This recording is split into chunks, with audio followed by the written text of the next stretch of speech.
Salam saudara-saudara dimanapun Anda berada, kiranya mari kita mempersiapkan hati dan pikiran kita untuk mendengar renungan harian ini. Terlebih dahulu kita berdoa. Damai sejahtera Allah yang melampaui segala akal dan pikiran saudara-saudara di dalam Kristus Yesus Tuhan kita. Amin. Saudara kami yang kasih dalam Yesus Kristus, firman Tuhan pada hari ini diambil dari Injil Lukas pasal 12 ayat 6. Saya akan membacakan buat kita semua. Bukankah burung pipit dijual 5 ekor 2 duit?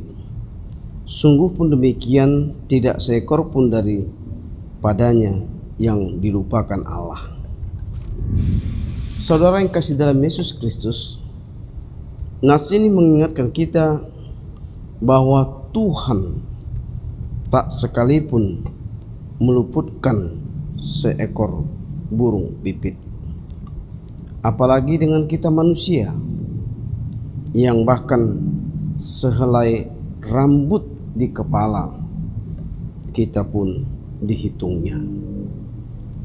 Karena kita jauh lebih berharga daripada banyak burung pipit. Saudara, ya kadang kalau kita memang merasa seolah-olah Tuhan tak memberikan perhatian pada hidup kita, kita berpikir kalau Dia tidak melihat masalah yang muncul atau menyadari bahwa kita membutuhkannya. Kebenarannya ialah Dia sungguh sangat peduli atas hidup kita.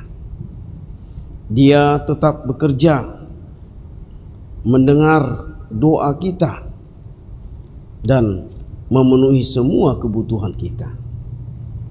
Percayalah saudara kami kasih dalam Yesus Kristus, bahwa Tuhan akan menyediakan kebutuhan kita jika kita tetap fokus pada kehendak-Nya. Karena itu terimalah semua berkat yang Dia berikan bagi kita. Percayalah bahwa Dia pedulikan engkau, saudara-saudara, saya, dan begitu mengasihi kita semuanya. Amin. Mari kita berdoa. Allah Bapa di surga, terima kasih Tuhan kami ucapkan padamu Tuhan. Kau masih memberikan firman-Mu menjadi renungan bagi hidup kami. Kami lebih berharga ternyata ya Tuhan dari semua yang Kau ciptakan ya Tuhan. Untuk itu Bapa, kiranya kami dapat merenungkan ya Tuhan, dan selalu menerima firman-Mu ya Tuhan, dan pelayan kasih sayang ya Tuhan. Bapa dan Yesus Kristus, kiranya kuatkanlah hati kami dan pikiran kami ya Tuhan, untuk tetap sembah sujud dan memuji memuliakan nama-Mu. Ampuni segala dosa kami Bapa, dan Kristus Yesus kami berdoa bersyukur padamu. Amin. Anugerah Tuhan Yesus Kristus, kasih setia Bapa dan persekutuan Kudus memberkati kamu sekalian. Amin. Terima kasih saudara dimanapun Anda berada yang dapat mendengarkan firman Tuhan pada renungan hari ini. Kiranya kita boleh bertemu di hari yang akan datang bersama saya sendiri. Salam.